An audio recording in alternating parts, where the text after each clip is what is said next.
quick. There's Al. So why don't we get the meeting started? And we'll start with the pledge. Steve, as our guest, why don't you lead us in the pledge? Hold on, I gotta adjust. Hold on, certainly. All right. I pledge of allegiance to the flag of of the United States of America, and to the to the republic republic for which it stands, One nation, one nation, under God, indivisible, indivisible, with liberty and Liberty justice and for all. justice For all. God bless our troops.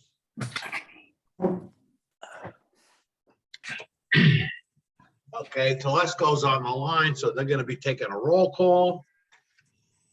So we'll move right into application review. Dr. Pinto? Yes, sir. Thank you, John. So we have 4 items listed on the agenda here. Hopefully we can take care of these very quickly. Steve, if you don't mind, I just thought maybe we'd take care of the one that was the planning and zoning that was sent in by for the village district before we get into your project. Sure, no problem. Yeah, I hope that shouldn't take long because I'm not sure exactly what the first application is. Was a referral to the planning and zoning, Norwalk zoning regulations for for amendment change. And that was from this Geodis LLC for property at 102 East Avenue. And what they're requesting is that they incorporate a new term, dormitory terminology in the village district. And they wanted a change of I guess, definition. They have added a definition of what a dormitory is, and they wanted us to comment on it. I'm not exactly sure what, but in any event, the amendment they propose, or the definition of a dormitory of a building or buildings containing a number of private or semi-private sleeping quarters to be occupied by unrelated persons with a shared related facility such as a bathroom and living room associated with an educational institution. Separate cooking facilities are not provided for each of the sleeping quarters, but common eating facilities and related cooking facilities may be located in the building. That's what they wanted to add to one of the articles in the village district section. Sounds like a rooming house to me. Well, Maybe Steve can kind of fill us in what's driving this and what's the underlying. well, it's only one facility. It's that best they want to change, put that in there. That was the request. No, I understand that, but does this open a door for others? And maybe Steve can weigh in on it because I'm sure he knows the background on this. Sure, so in a nutshell, there's a performing arts college that's looking to find space in the Wall Street area. And they're not going to be able to find a facility that can have classroom space plus some dormitories for the students. So they're looking for other areas in the in the vicinity so the kids can walk to the where the classrooms eventually end up being. The zone that they're looking at doesn't allow that use, so we wanted to have something in that would allow them to get in there smoothly, but it's not necessarily. It's similar to a rooming house by definition, but it's really tied to a higher education presence. All right. So apparently that's what they had because they wanted to have that definition incorporated into this Article 10, Section 118-100.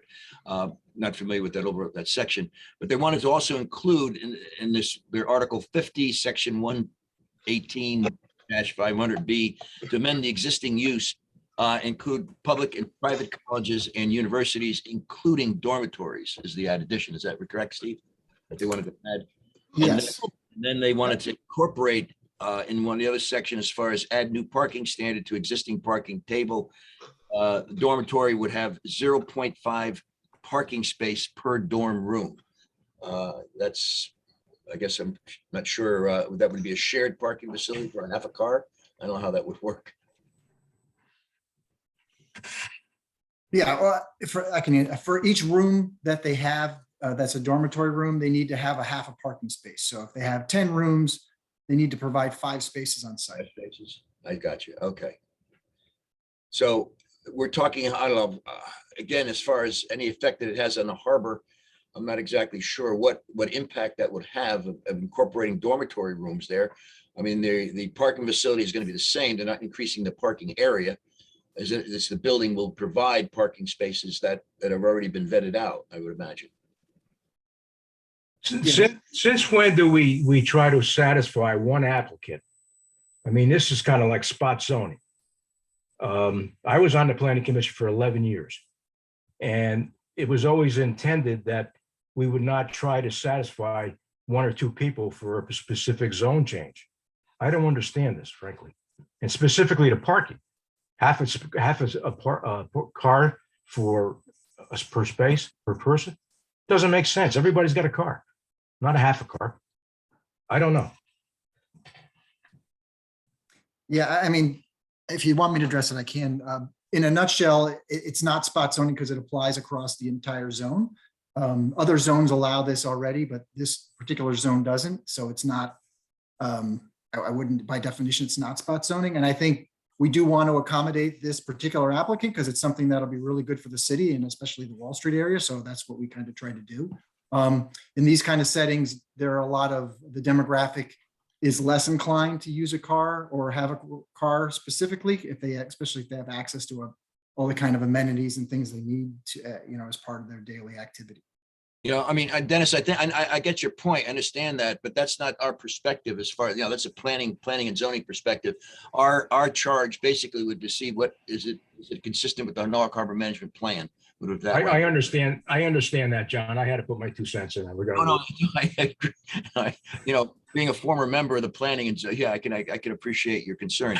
But as far as the facility is concerned, if it's going to have, what I would try to impact overall increasing the apartment facility is going to have on the water, on the harbor.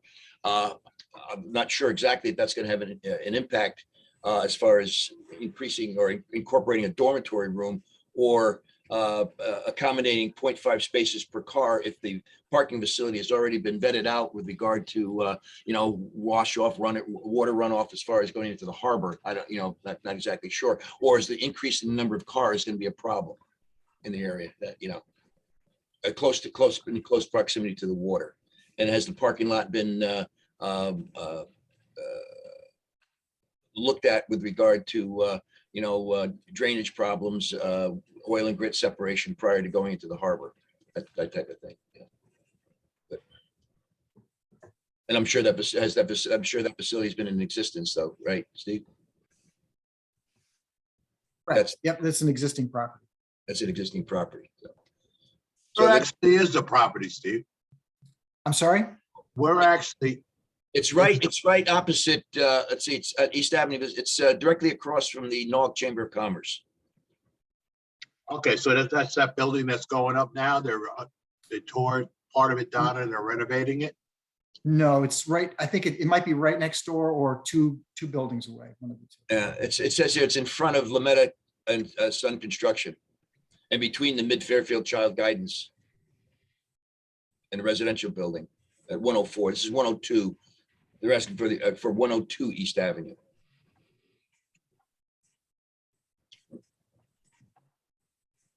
That was the old John Bovey's building and John Malisi.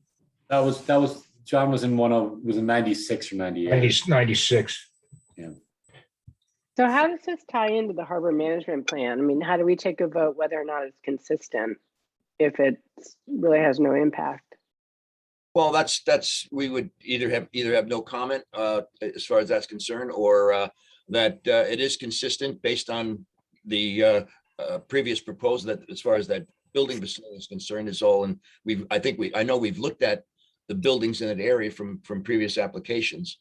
And if the parking facility and the area around that is been vetted out as far as drainage concerned, going into the harbor, that's how it affects Norwalk Harbor. We're not reviewing any particular project. No, we're not reviewing a project. We're just reviewing. They came in and wanted to change the parking. We would have to review that separately. Right, that's correct. So and if they had 8 spaces, we could say, okay, you can have 16 rooms, something, or say P&Z would say that. So, let's not get ahead of ourselves in terms of trying to approve a project. Right. They've only asked us to review the verbiage that they want to incorporate a dormitory in that, as a dormitory possibility in that particular area. There's no other application that has been set before us to review it in terms of the management plan.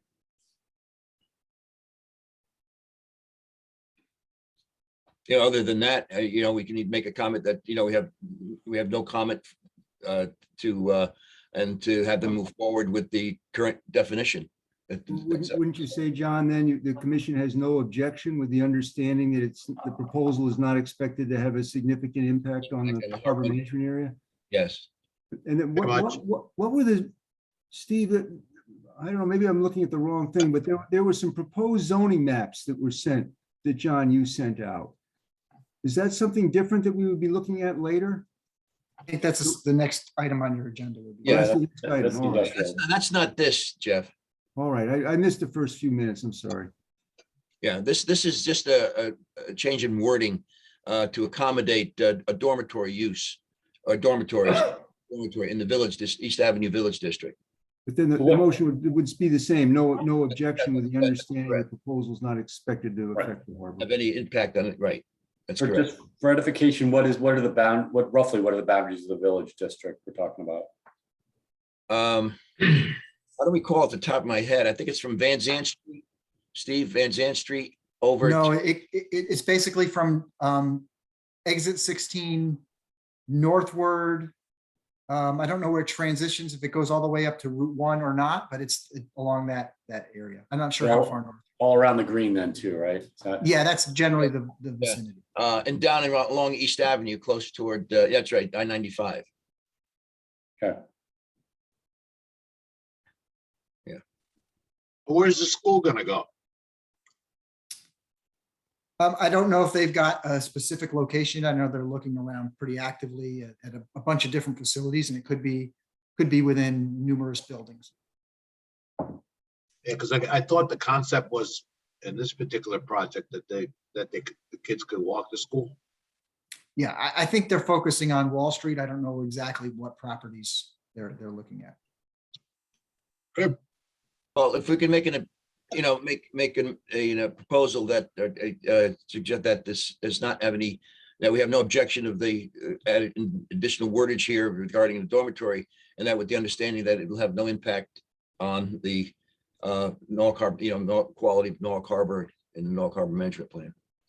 I second that. All is in favor? All right, we'll get a letter out to zoning on that. Okay. All right. Then that brings us to the Steve, you want to talk about the industrial zone study, the status and the implementation and the new regulations of that study? You want to? Sure, and I have a pretty brief presentation to give you, just some oversight on that. Okay, I'm assuming you guys can all see the screen before I start yammering away? Yep. Okay. All right, so this process has been going on for a little while now. When the POCD was passed in 2019, one of the recommendations from a land use perspective was to take a closer look at the industrial zones, because that's historically been an area of a lot of contention within the city, because it's a lot of areas, like specifically South Norwalk, where you have a lot of industrial zone land that either contains commercial use or contains a residential use, or the land is zoned for one or the other, but the use that is on the property doesn't line up with the zoning. So there's a lot of conflicts between the residential users and the commercial users. There's also been a stress and strain on redeveloping the industrial properties for other uses such as residential. That's a concern, because going forward, we want to make sure we have enough land to allow the commercial uses to expand and thrive. So that was another item that we looked at. And again, the regulations as they're currently worded themselves are problematic on how they define things or how they don't define things. And so those are kind of some of the items that the study kind of sought to undertake. So after the POCD was done, we got funding through the operating budget to get a consultant to help us with the study. We put a steering committee together that was composed of a lot of different stakeholders throughout the city.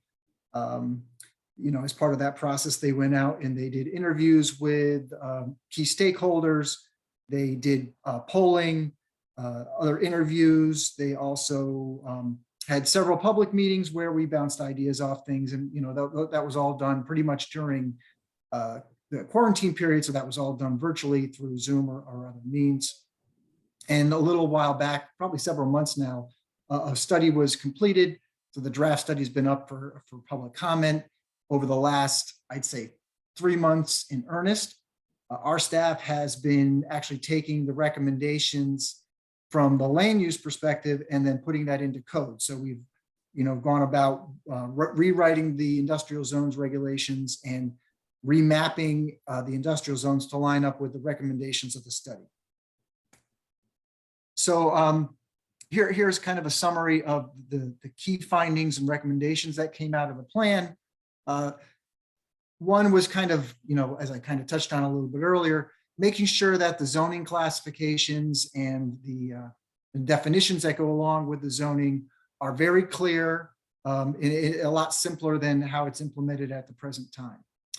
The definitions, where we have definitions, are not always worded appropriately, and we find that we lack a lot of definitions that would probably clear up issues and discrepancies on different applications and issues that arise.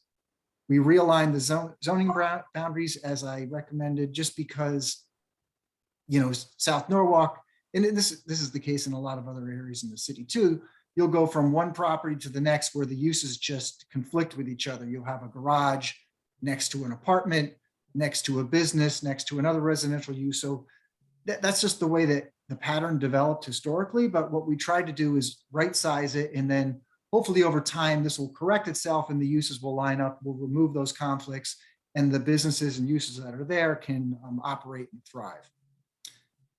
We also wanted to look at other things that are going on in that kind of market. And are there things in our zoning that are preventing those types of uses from coming to fruition? So we looked at different possibilities as incentives for different land uses, whether that's allowing additional height and stories for certain types of commercial businesses, because the way the manufacturing industry has gone today, they need different space requirements, particularly on the ground floor, where they sometimes require ground floors that can be up to 40 feet high. So to accommodate the machinery and then the type of vehicles that are coming into the building. And we found that our current regulations are really strict on the parking demands for the industrial uses. So we tried to right size that. There was a significant reduction in the amount of land allowed for heavy industrial uses. So we shrunk that, but at the same time, we increased the amount of land available for the lighter industrial uses. And I'll show you what those maps are in a little bit.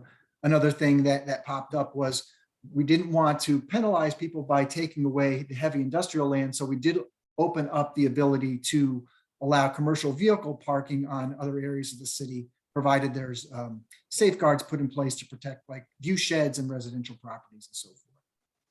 One major item that was flagged pretty early on was that all contractor yards are treated the same, but not all contractor yards operate the same. So we tried to separate and distinguish between earth processing facilities, where the ones where we get the most complaints about, where they might be processing materials and they're creating a lot of noise and dust and things getting into the air, which kind of rubs the neighbors the wrong way, versus somebody who's just storing like plumbing trucks and has plumbing supplies, where they're not really something that's as bothersome to a neighborhood.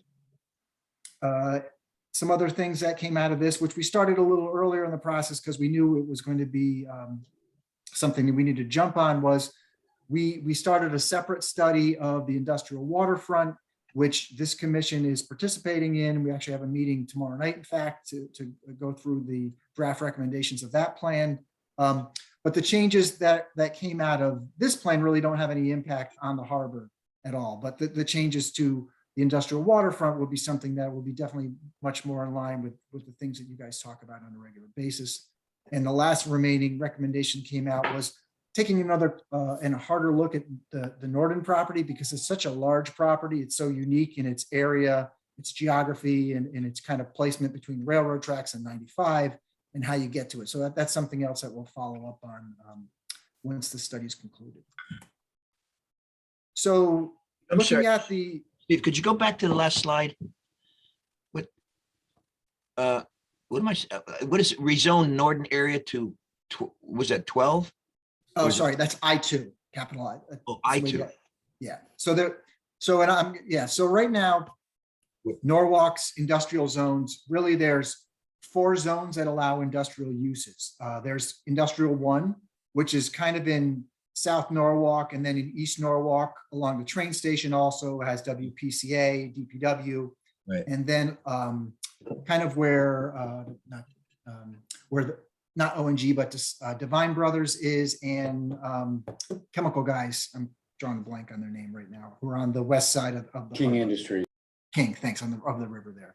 So where King is, that's where the industrial 1 uses are. Industrial 2, there's not a lot of that, but we also have another designation, which was called restricted industrial, which is around Martin Luther King Boulevard, South Norwalk, and that's where Norden is zoned currently.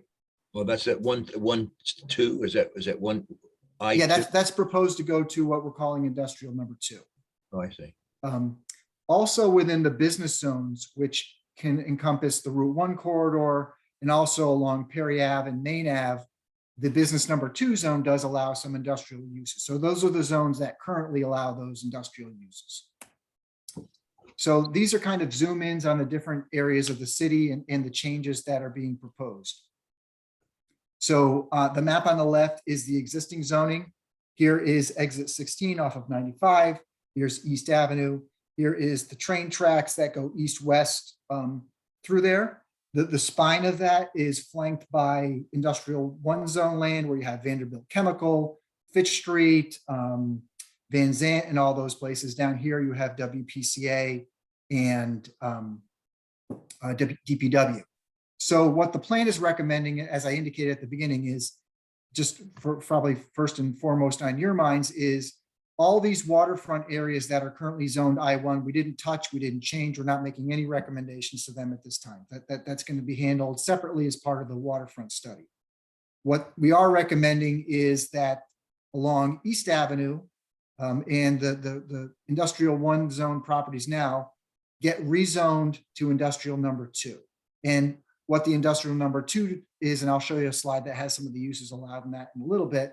It's a lighter industrial use, so it's a lot of the less noxious uses that are currently allowed in industrial 1 would no longer be allowed there, like asphalt plants and heavy propane storage, those kind of things. It allows for, manufacturing is encouraged by requiring the lower bays to be taller, and also requires that ground floor use be a commercial use. You can't do certain uses on the ground floor. There are uses that we're proposing as ways to help monetize that ground floor commercial use, but they can't do that as the primary use on the property. I mentioned the Perry Avenue area. So right now there are a lot of uses up in this area that are kind of manufacturing in nature, but some of them have gone beyond really what their initial permits allowed. So we're proposing to rezone the area from business number 2 zone to the industrial number 2 zone. And that will actually allow them to further expand their businesses and give more leeway for the commercial type of uses. It's in one sense, it's a less restrictive zone for the heavy commercial uses. So it's something we think will benefit the area and can hopefully lead to some future job growth in that. There's a lot of contractors yards in there now that I know that have become an issue. So this would more or less legalize those guys? Yeah, provided that there's not somebody in there that's doing like the earth processing that I was talking about previously. Right. So they could store equipment there and those kind of things, but they couldn't do the earth process. Right, but I know there's like some residential in there, and there's some people in there that like to call because they started their truck at 7 o'clock or 8 o'clock in the morning. And, life, liberty, and the pursuit of happiness issues, Yeah, so long as they're complying with the noise ordinance and, they've maintained their landscaping, they're generally following good practices in terms of how they, dispose of waste oil and those things. It shouldn't be a problem. We do need these guys, and we need a space for them. Yeah, I think for those kind of businesses, we've actually opened up more areas of the city than are previously allowing those things. So does that change also because the zone changes, the contractor yard rules? Yeah, exactly. It will but we do draw a pretty good distinction between, like I said, the earth processing and the non-earth processing. Right. But a guy could park his trucks outside. They don't have to be under roof. His wheelbarrows could be outside, not under roof, correct? Yeah, in this zone, yes, provided there's some things related to screening and how far they have to be off the property line and those kind of standards. Steve, are you going to discuss more what the industrial 2 zone is going to be requiring? Yeah, I'm almost done with the mapping part and then I can get into Oh, that. I see. Okay. All right, I'm sorry. Sure, no problem. This area is Wall Street area for the most part. In here, Wall Street runs through here. Just to the north of there, there's some legacy industrial zones that really don't have any industrial uses for the most part. So the plan recommendation, which is something we had thought about previously, was to rezone these uses through the High Street, Ninth Street area to the central business district. It's more of a cleanup, I think, than anything else. And it's important to keep in mind any business that's operating now that would continue, like say it's an industrial use that might become non-conforming in the future, they can continue to legally operate their business as they are currently. We're not proposing to any kind of taking or anything along those lines. South Norwalk is the area, I think, which is probably the most controversial in terms of the impacts, but also the most complicated and where we've proposed kind of the most changes. So let me see. On the map on the left, again, the dark purple is the existing industrial 1 zone, and it also translates over to Woodward Ave and through there. That's where you have LaJoy's, you have a lot of the big contractor yards that come through here. And then again, there's the industrial 1 on Boughton Street. The lighter, I guess, violet-y kind of color is the existing restricted industrial zone, which was kind of set up with good intentions, but never quite came to fruition for what I think it was envisioned. So what we're proposing to do is rezone, and this is the plan recommendation on the right, the map, is it actually shrinks the industrial 1 zone down quite a bit in this area, and with the intent of reducing the conflicts that we have with the residential properties in that area. Whereas the restricted industrial zones in the other areas currently zoned industrial 1 go to the industrial number 2 zone, which is a lighter industrial zone, but still allows all the manufacturing type things, which is, and hopefully the job generating type uses that we'll see in the future. These maps here are just some blow ups of that area and some changes that the actual zoning is recommended from what the plan included. So a few areas to highlight here. The first area was just actually my mistake when we did the mapping for the plan. This area off Ely Avenue should not have been proposed to be rezoned because it's neighborhood business. So that should remain that, just flagging that for you. This area off of South Main Street, which is pretty much all residential, was initially proposed to go to industrial number 2, but in rethinking, it's probably appropriate to leave it residential just to keep it in keeping with the surrounding residential neighborhoods. We're thinking it might be appropriate to look at the Hatch and Bailey site for downzoning based on the residential uses in the area.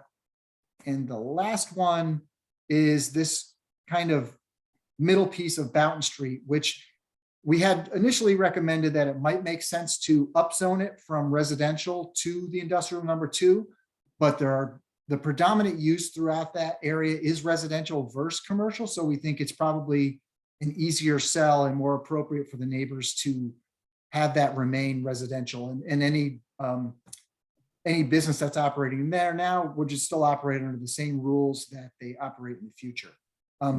And John, to address your questions, I might need to pull up another screen on the industrial number 2, but I'll try to answer it just talking. And if you need further information, I can pull up some of the zoning text that's related to it. But the industrial number 2 zone, it's the lighter industrial zone. And the intent of that zone is to encourage manufacturing and commercial uses. But what it does on On the plus side, it increases the number of stories and the height allowed. So with the idea being that, those, as I mentioned, the newer manufacturing uses and flex space requires those taller bays on the ground floor. So we're hoping we can accommodate that. We've also reduced the parking load for the industrial uses to line up really with what's more appropriate for industry standards. Also, we've allowed upper uses on the upper floors that can help monetize the property, including office, whether it's separate office space from the ground floor use or office space in conjunction with the ground floor use, and also limited residential in those areas to help monetize that. It's not nearly the density that's allowed in like the South Norwalk zones around the train station, but it's more in line with what's already allowed in the neighborhood business zones. So that's kind of in a kind of a broad brush. Happy to take any questions.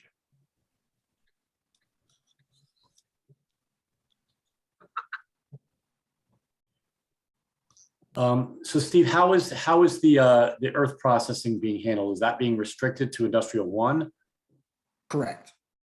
So industrial 2 would prohibit rock crushing, and how's your earth processing defined? Is it, I mean, every guy who does landscaping's got a pile of something in the back, but. Yeah, so right now it's how it's currently defined. If they have outdoor piles, then they're going to be in the earth processing. Now, the Planning and Zoning Commission, the last meeting, they discussed this. We have a public hearing. We don't have a firm date, but it's probably going to be at the end of May, early June. And when they were talking about that, they had that same question came up about, like, if you're a landscaper and you've got 10 yards of mulch because you use it every day, and it's easier for you to load on site on your property and then just go out to wherever you're going. Maybe trying to carve out something for that. I think maybe there might be a happy medium there, or it might be something they have to do indoors. We haven't quite finalized that point yet. Yeah, but that's the normal course of business for those guys, especially this time of year. They'll get triaxle or trailer load in, and as quick as it comes in, it goes out. Yeah, so that's what I'm trying to, like, how is it defined in the code to separate a guy with 10 yards of mulch from somebody bringing in a rock crusher on the weekend and grinding up a load of stockpiling hundreds of yards and then crushing. That was allowed at one time. Is that still going to be allowed? What's that? Where they could bring in a portable unit doing rock crushing. Like I know in a lot of projects that went on, if they had a lot of stone and stuff that they were hammering out or blasting out, you could bring a crusher on site, but it was limited. It's not a permanent thing, just to facilitate the material coming off of that job. But what oftentimes happened, there were guys trucking stuff in from all over the place to bring it there. Right. So, yeah, that's the problem, is when they use the job site as a yard for a period of a year while they're working on another project, and they do the processing on that's a pretty common issue that we deal with. Well, what is the proximity of those types of facilities to the harbor? The closest ones would be off of probably off of Woodward, like the backside of LaJoyce has. I think there's a yard back there that they probably have some heavy uses. Those are the issues that we've had with regard to, obviously effluent runoff, especially from, freshly crushed stone. Sure. So, you have an indoor rock crushing facility there now that was just allowed. You have Darien asphalt. You have another yard that tucked in the back there. You have, the various incarnations of Grasso Industries, as well as LaJoy's and LeBlanc's, doing all of their type of operations, as well as a half a dozen other small guys working in and around there. And that's just within a couple hundred yards on each side of Village Creek. Correct. Wetlands. Well, those were our comments on several of the applications, that especially Grasso's application with regard to storage of crushed rock and material. That no longer exists. That's been turned into a property that's, right. For profit. The construction company's not there any longer. It's strictly a real estate deal. And he sold off several of the pieces. What the people that bought the buildings or the properties are doing, I don't know. But Well, they built a warehouse on part of the property where they leveled the hillside on Wilson. that has nothing to do with Grasso. That was a. Right, they sold that and they built the building on there. So it looks like the Crystal LLC's property is actually being rezoned in this. Is that correct, Steve? Correct. Yeah, and I think that from the, we used to have departmental issues with that property in terms of compliance with their Tons permits, of it. but the good thing is over time, they've kind of moved to other uses. So I think that the property's in a much more stable state than it used to be. Right, yes. I was one of the ones calling at 5:30 in the morning when they would start the trucks. I moved because of Grasso. So there's an axe there being ground, but yes. But the other one still exists, and it still exists as industrial one.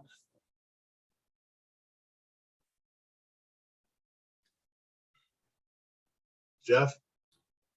Yeah, Steve, is industrial one is what you're considering the heavy industrial category? Yes, And then your first slide said that there would be a 70% reduction citywide in the land that's zoned for heavy industry. So I'm assuming that affects a number of viable businesses. Do you know how many that would then become non-conforming? so we did look at that from the contractor yard perspective. And I think the range was about 12 to 14 different contractors that would become non-conforming with that. But this doesn't affect King Industries right now, or Divine Brothers, or the asphalt plant. That would be subject of a separate rezoning effort if when you get to that point. Correct. Yeah, that's going to be along the lines with the waterfront study. And So then- that, I think the plan just with that itself is we'll probably come back with an amendment to the POCD to include the waterfront plan. But the actual zoning that goes along with that in terms of any map changes or text changes, will probably just incorporate into the broader city zoning rewrite, because there's not a big sense of urgency with that.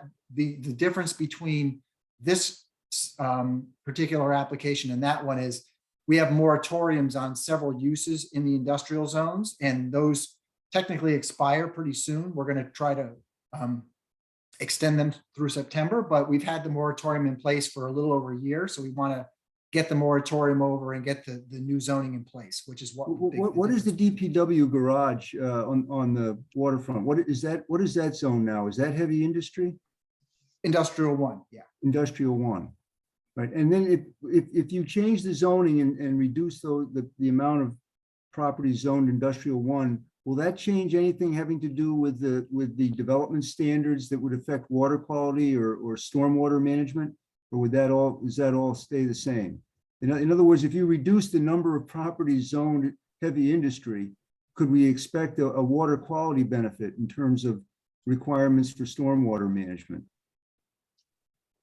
Yes, I mean, I would say yes, indirectly and directly as a result of the change. So if any property, say you had somebody that had whatever use they had on their property and they redeveloped it to something that was permitted under the new zoning, and they, redid their whole property. So most of those properties either probably have zero drainage right now, or they're, 100% impervious surface. So the new standard would require them to meet all the city's current requirements in terms of stormwater. But in addition, we have some things being proposed as part of the zoning that would look at more like LID concepts in terms of water quality, and all like in some of the things you mentioned before, like oil water separators and along those lines. So I think those two things together would probably lead to improvements, whether they were incremental or So by encouraging redevelopment, you'd have an opportunity to include stormwater management measures that don't exist now, is I think what you're saying. And then Steve, the other question, Stephen, I don't understand this all, but the affordable housing statute that's discussed now in a number of other towns, can a proposal for affordable housing for multiple family development, can that be, is that subject to this zoning, or could someone propose that in one of these industrial zones, or how would that be handled? So I think what you're referring to is, there's a Connecticut statute 8-30G, which allows, so the state basically put a requirement on, I think it was back in the late 70s, maybe 80s, where 10% of your housing units have to be deemed affordable. And there's a pretty complex formula that goes along with that, but it hits at 80% of the state median income for those, the maximum like rents that those units can go for. Norwalk is at a little over 13%, so we exceed the requirement, so we're not subject to that statute. But in surrounding towns like Westport or Wilton, they're at like between 2 and 2.5%. So what that statute allows a developer to do is come in and propose a project that hits the benchmarks defined in that statute for affordability, and they can ignore all local zoning in terms of density and use and so forth. So we're not subject to that based on our existing land use. So that affordable housing statute, if someone was to come in now in Norwalk with a proposal for affordable housing, you could regulate it according to the zoning, or that's what I'm getting at. I know in other towns, the concern is that the existing zoning doesn't allow them to regulate affordable housing projects the same way as it does other projects. But you're saying that doesn't apply, and that statute doesn't apply in Norwalk then? Right, we're exempt from that statute because of what we see, the 10%. Thank you. And so basically how we would apply in this scenario here is if we had a 20-acre parcel that was zoned industrial and our regulations didn't allow residential, if we weren't exempt under that statute, somebody could come in and propose an affordable housing development. But since we are exempt, they can't propose something like that. Thank you. I didn't know that.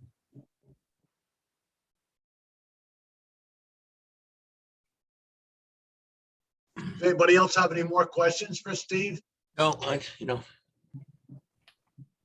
all right. We appreciate the overview. It's enlightening. Sure. So Steve, basically what you're doing is downsizing basically the industrial zone from I-1 to an I-2, because I see most of Norwalk, 70%, 80% in the industrial area is going to be an industrial 2 zoning.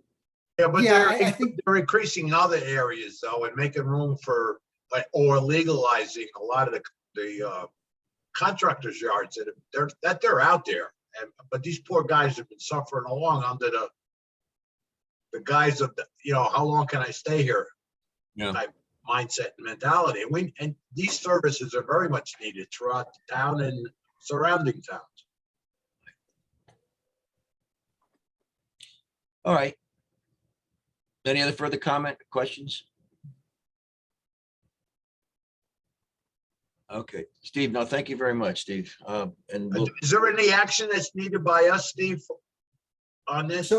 So this was a referral very similar to what you just discussed on the dormitory. So it's just a much larger scale, obviously. But so so this was a referral from the Planning and Zoning Commission as required by statute. So you have I forgot the timeline by statute to make your response back to the Planning and Zoning Commission. Or we could just not comment at all and let it slide. Right. Well, wouldn't we want to make a comment or suggested to make a comment the same way? No objection at this time, and then also reference that our understanding that the waterfront industrial zoning proposals will be submitted to us at a later date, and we reserve the right to review, and just so we're on the record as looking at this, but no objection. Absolutely, Jeff. That sounds good. Yes. For what's proposed tonight. So Does somebody want to make that motion and second it?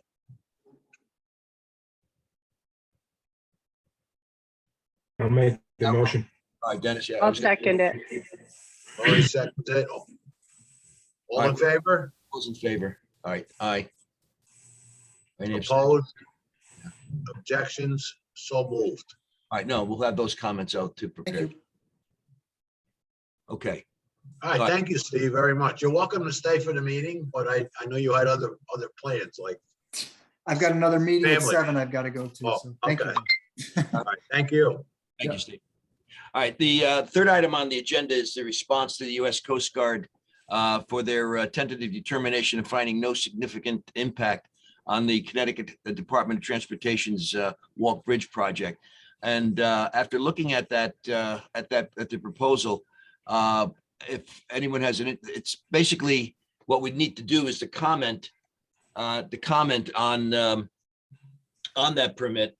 Basically, we have pretty much everything already intact as far as our comments with regard to the that we made to DOT and DEP on the last project review that we submitted to them.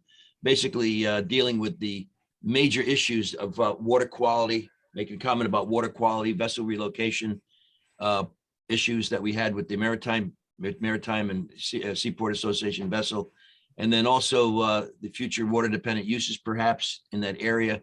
And then basically a coordination with the harbor master and the local emergency with regard to navigation issues and managing barge mooring area. Those are probably the main issues that we would need to sort of reiterate to the Coast Guard with regard to our comment on that Walk Bridge project. So, John, can I comment? yeah, Chet, yeah, Yeah, the Coast Guard notice and the comments are due on the 30th. on the 30th, yeah. But So the we need, Coast Guard is asking for comments that they would consider having to do with public safety and navigation public safety. safety navigation, and those issues that we And just that- talked about. Yes, and the comments concerning the environment, they would provide, they would transmit those comments actually to the Federal Transit Administration. But if we could reiterate our previously expressed comments having to do with the vessel relocation plans, the coordination with the need for coordination with the harbor master and emergency services, and the concerns having to do with the barge mooring area, those are directly related to public safety and navigation safety. Right. But I think we would just, my opinion, after looking at all this, reiterate our previously expressed concerns having to do with public safety and transmit those to the Coast Guard. So what we would do is basically lift what the previous letter that we had sent to DOT and during that hearing that we had, and those three items, lift those three items and incorporate those into our comment to the US To Coast Guard craft another letter specifically to the Coast Guard, but we reiterate the public safety issues. That's correct. comments, recommendations, and harbor management plan policies that we previously transmitted. That's right. Did that letter address the safety concerns for vessels transiting the work area itself? Yes. Yes, Not the workboats or the excursion vessels, that but was incorporated. That was incorporated when we discussed the harbor master and local emergency services, that we need coordination of vessel traffic in that area. Yeah, that was, you got a, I think, I'm pretty sure you had a copy of that. I did. I didn't know how that was addressed. I sent the copy to all the commission members. And that involved including the Marine Police Unit, the same way that a contractor on land would involve a police officer for traffic control, Yeah. among other things. So if anyone has any further comment, if not, we'll go along with those three items and incorporate that in our letter to the Coast Guard, Might you have a motion to do that, John? Yes, I was gonna, yeah, as I said, if we can have a motion that we go along with those three comments. The three comments being the vessel relocation with regard to the Maritime Aquarium and the Seaport Association vessel, the coordination of navigation with regard to with the harbor master and the local emergency services, and then managing barge and mooring traffic in that area. Those are the three items that we'll reiterate on that letter to the Coast Guard. And I think any other previously expressed comments affecting navigation safety, it might be in that. Well, I think we pretty much exhausted, because I think we, in that letter that we sent to DOT, I think we were quite comprehensive in what we were looking for. I mean, I don't have that directly in front of me, but I recall we did turn over every rock and look under every stone to with regard to navigation safety in that area. John, I'll make that motion to send that letter to the Coast Guard. Second, all those in favor? Okay, all right, we'll get that letter out ASAP. All right.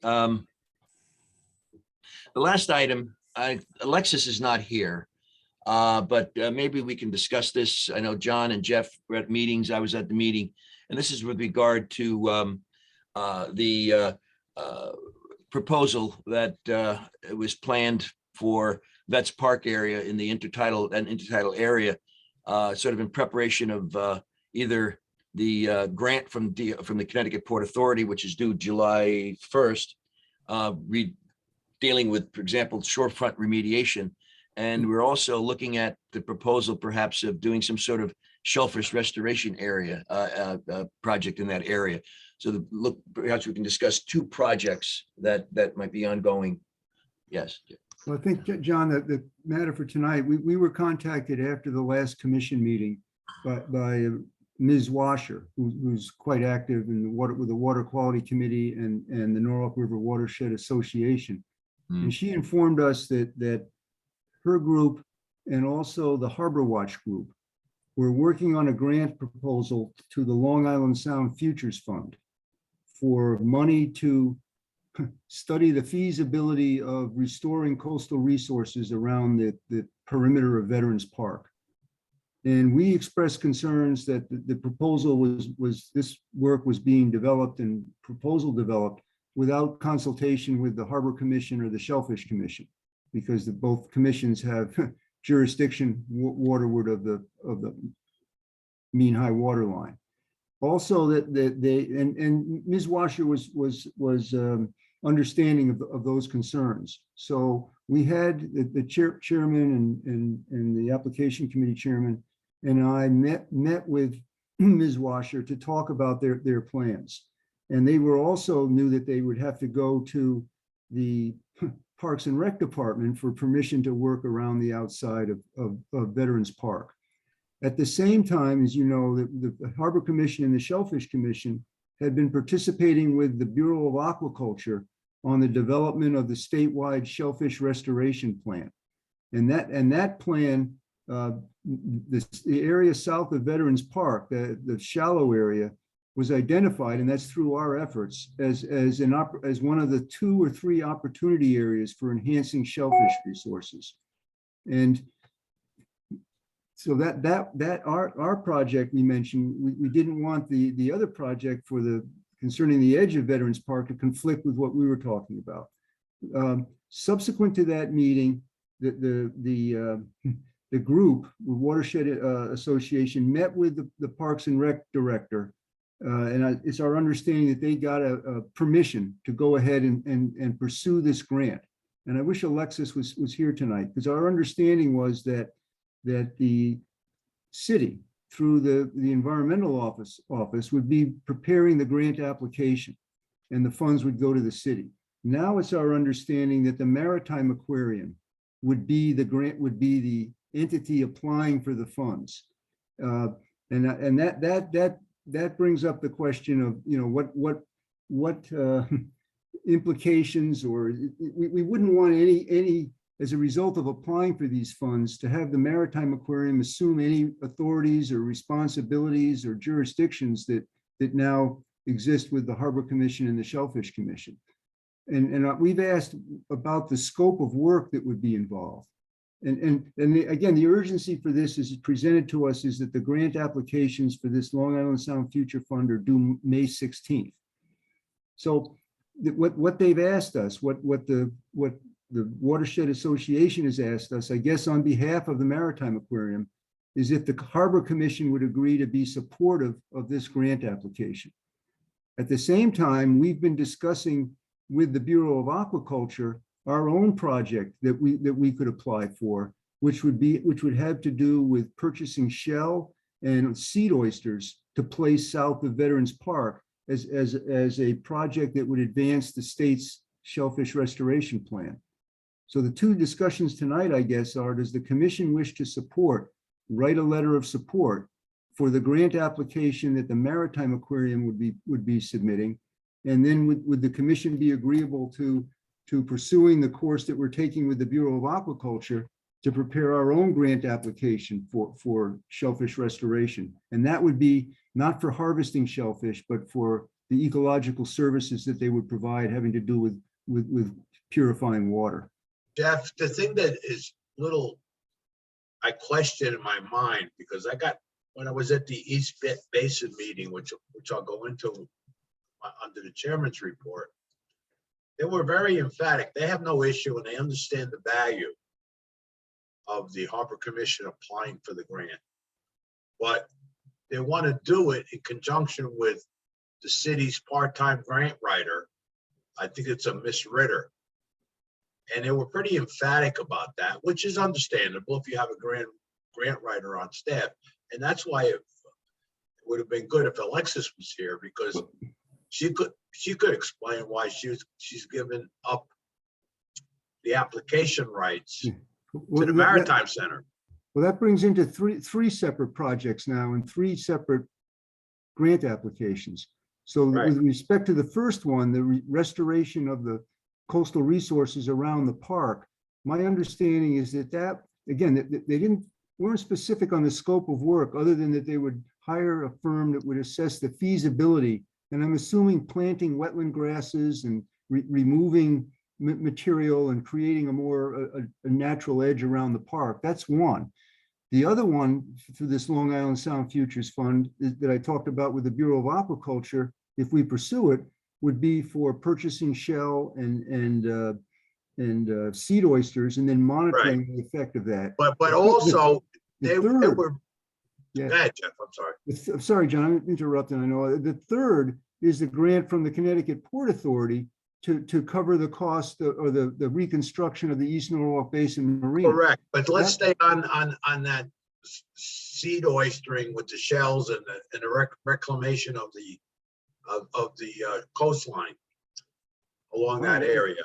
But we were told emphatically by aquaculture that they don't want, at least that was my understanding from the meeting, they don't want anything changed. there. They don't want rocks moved. They don't want anything changed.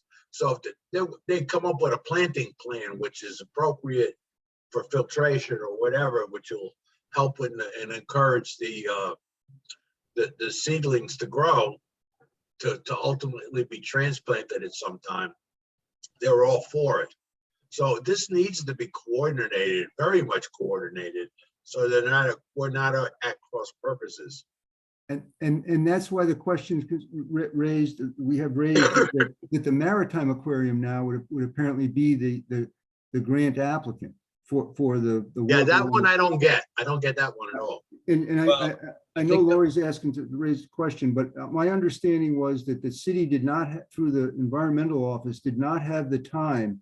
This is what Ms. Washer told me, to prepare the grant application, and therefore the Maritime Aquarium would do it. They had somebody that was from Harbor Watch. Well, that's Sarah Crosby. That's Sarah Crosby, Right. John. Now the Who's new director of conservation and policy. Right, and she's a grant writer. Well, that's what she's done when she was at Harbor Watch, River Watch. Right. Yeah, Louise, you had Lori had one. Jeff, my question is this one pot of money that these three grant applications are going No, after, different. okay, Different all right. pots. So it's not a competitive dollar. Well, it Yeah. is for two of them, because them. the Long Island Sound Futures Fund is, and this is the way this project was explained to us initially, is that there's a lot of money available this year. So let's apply for it from the Long Island Sound Future Fund. So that raised a little bit of concern, is that it started with wanting to get money and then figure out a project to do it. But that doesn't mean a project couldn't be beneficial.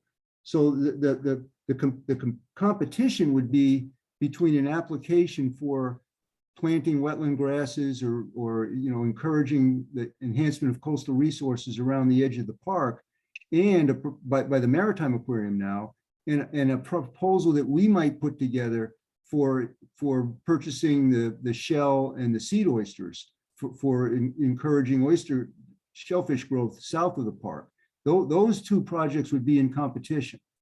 And then the other one, the third project for the East Norwalk Marina, the source of that would be the Connecticut Port Authority grant. And I met with the new interim executive director. Hold off on that, Jeff, Okay. because I'm gonna bring that up under. Okay. Jeff, Chairman. can the first two projects be complementary and written into the same grant yes. request? And Oh, not the If same the, grant request, Lori. they can't be complementary. No, well, they can be complementary, but one can mention the other, and then there'd be some sort of coordination between. Yeah, them. aquaculture said that they thought that it would, because originally that's the route we were going down. To be complementary, put it in together. Aquaculture's suggestion was to do it separately, but reference each other's plan and support in each other's plan. And that's because, Lori, the first application now that the Maritime Aquarium would be doing is a feasibility evaluation to figure out what to do. This project that we were talking about, we met with the Bureau of Aquaculture director, and he said, you can do this right away. You calculate how much it's going to cost to purchase the shell and the seed oysters. And so that would be a project to do rather than to figure out what to do. So they are a little bit, they are different in that regard. Okay, so what you're wondering tonight is if we as a commission would endorse the Maritime Aquarium's grant. I think that's what they've asked. And I don't know that, we don't know what the scope of work is really, other than it's a feasibility evaluation. So if the commission was to express support, I think it would be to the extent that, first of all, the harbor management plan encourages restoration of an enhancement of coastal resources according to a science-based plan, you know, that sort of thing. And so we would perhaps be supportive of an application to pursue that. But if we were to say that, it would have to be with the understanding that this doesn't imply any jurisdiction or authorities or on the Maritime Aquarium, since it's our understanding the Maritime Aquarium would be would obtain the grant for working at a city facility. So I don't know quite. I think it's a good idea, but we don't have the actual scope of work other than it's going to be a feasibility study. How much coordination would you need to do a project like that? I mean, I know the seagrasses grow in one zone of the tidal zone. Oysters are closer to the low water part, the lowest water part of the zone, but it seems like you could have one project messing up another project's, while it's in the germination stage or whatever. I can, or are you gonna divide off areas of the park for each group to do their seeding, or whether it's plants or aquaculture? It seems like it could be ripe for a lot of stepping on toes. Yeah, Well, that was right, and that's why it's troubling to have just a few weeks now to do this, and that's why we had asked or expressed the concern that we weren't aware of this project a month ago or 2 months ago, but there's benefits to be obtained. It's a question of how to sort through this and not, like you say, not step on toes and not imply that we're giving up any authority to a private entity, which would be the Maritime Aquarium. Yeah, that issue was discussed, Chris, with the Bureau of Agriculture director, and that he indicated to map out the scope of project so that we would know distinctly exactly where area that the harbor commission would cover, along with the for example, let's assume now the aquaculture, the Maritime Association, for the project. But the area for the planting of the shells and the seed oysters is a distance offshore. It's in that shallow area, and it would have to be that, because you wouldn't want to have people be able to access it from the shore and harvest shellfish that wouldn't be desirable to be harvested. Because the purpose of the project we were talking about, again, is not for growing shellfish to harvest and consume, but to grow them for ecological service purposes. So there would also be monitoring on it and see how they grow, but they wouldn't be along the shoreline where people could get access to it by walking off from the park. And it wouldn't be on the side of where the visitors dock is, Chris. That's no. Well, yeah, you wouldn't want any of this activity. That side is off limits. It's really basically on the south side of Vets Park, and we would sort of need to cordon off an area of demarcation of where exactly our work zone would be.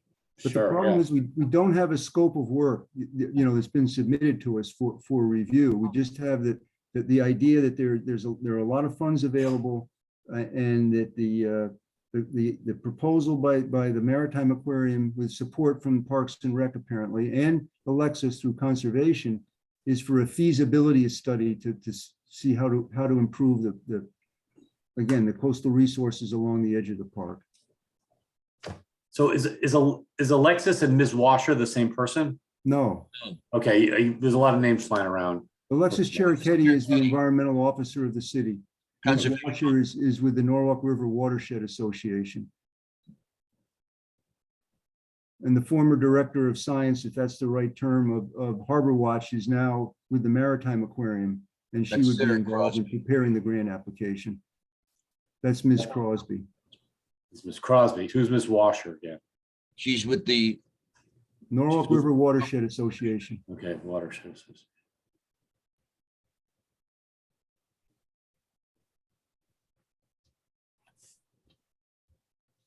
Well, does it make sense to move full steam ahead with our grant application for the seed oyster and shells, and say the Maritime Aquarium, once we see your scope of work, we'll review it and for possible endorsement? Yeah, we have to get that in a couple of weeks.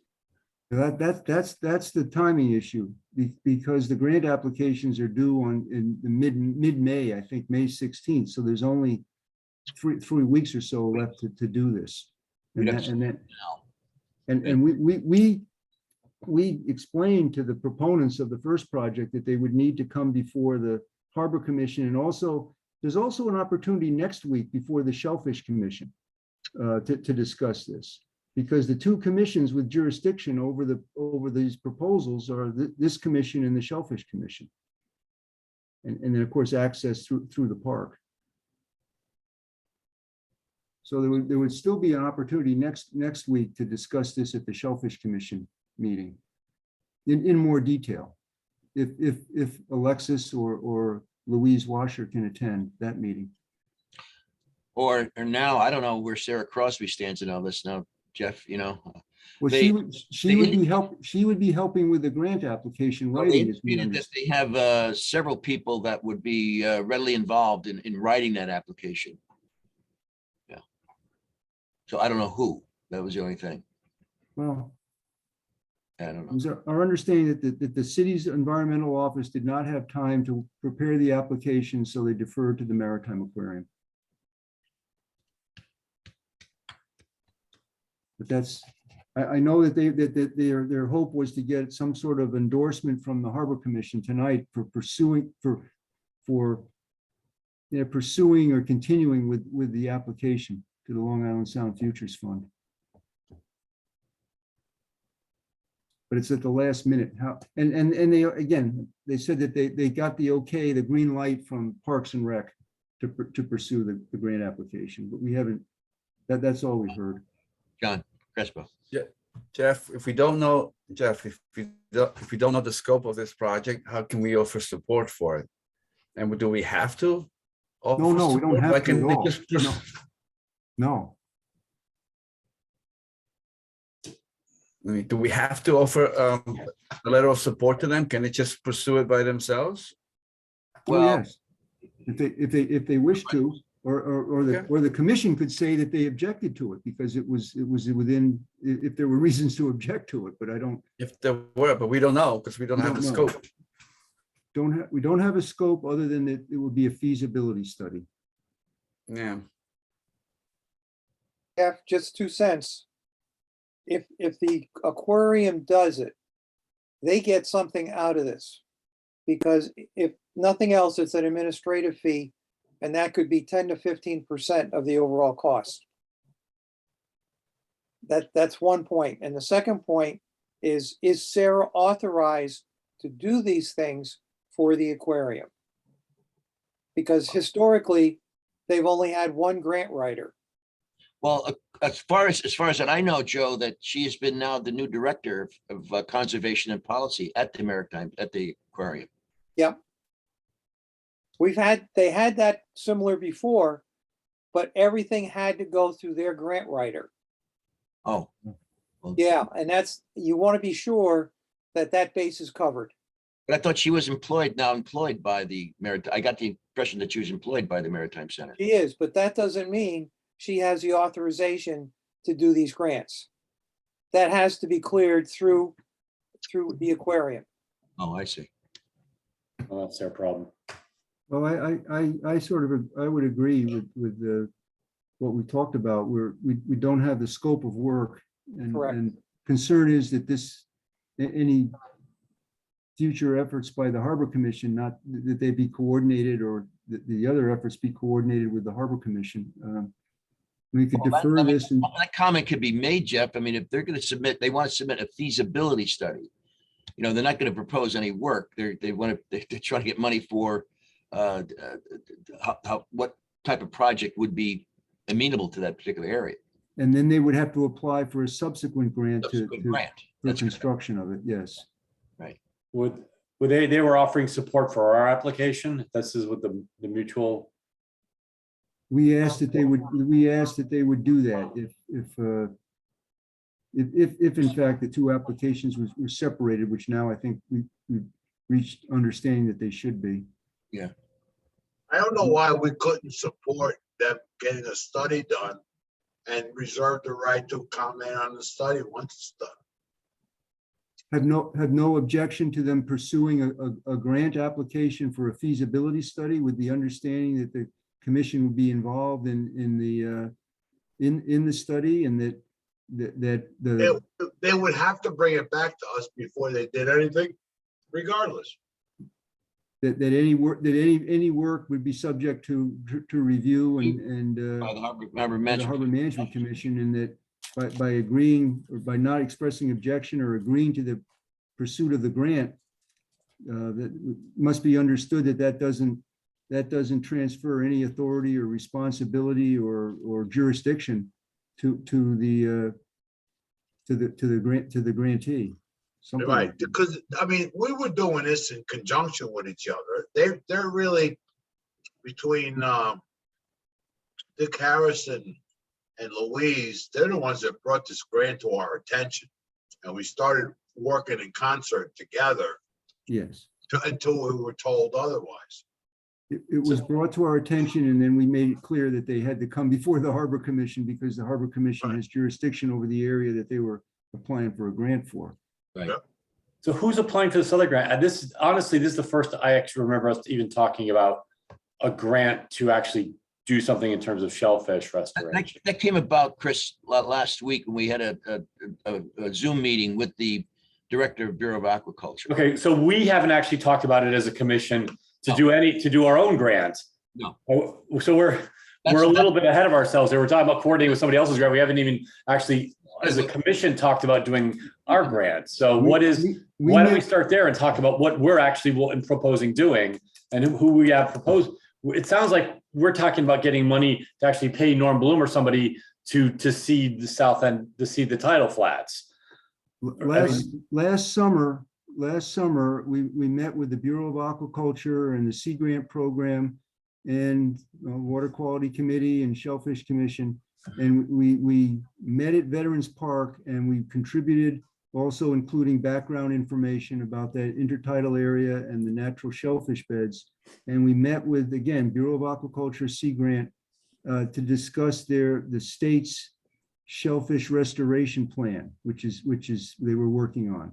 And as a result of that, they identified Veterans Park, and we talked about this, and I think we provided the material that we submitted at that time as one of the priority areas for advancing the shellfish restoration plan, which is going to be available for public review in May.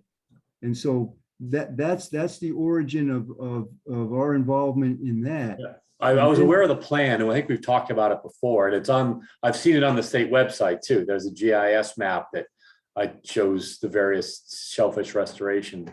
Well, I don't think it's been released yet for the public. And then we attended the statewide meeting of shellfish commissions. I don't know if that was subsequent to our last meeting, where this shellfish management restoration plan was brought up, and Norwalk was identified as a priority site. We then heard about this other project seeking grant funds, which hadn't been brought to our attention before they had started working on it.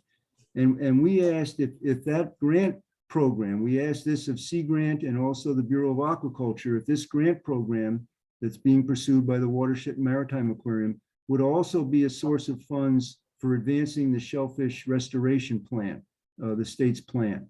And they said yes. And we said, is it too preliminary to pursue funds for this? And they said no.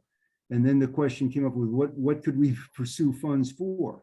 And then that's when the Bureau of Aquaculture suggested us, and yes, we'd have to buy the shell from somebody, or the grant would provide money to buy the shell from someplace. And then we'd also have to purchase the seed oysters, and we'd have to develop a protocol for monitoring what takes place after the stuff is planted.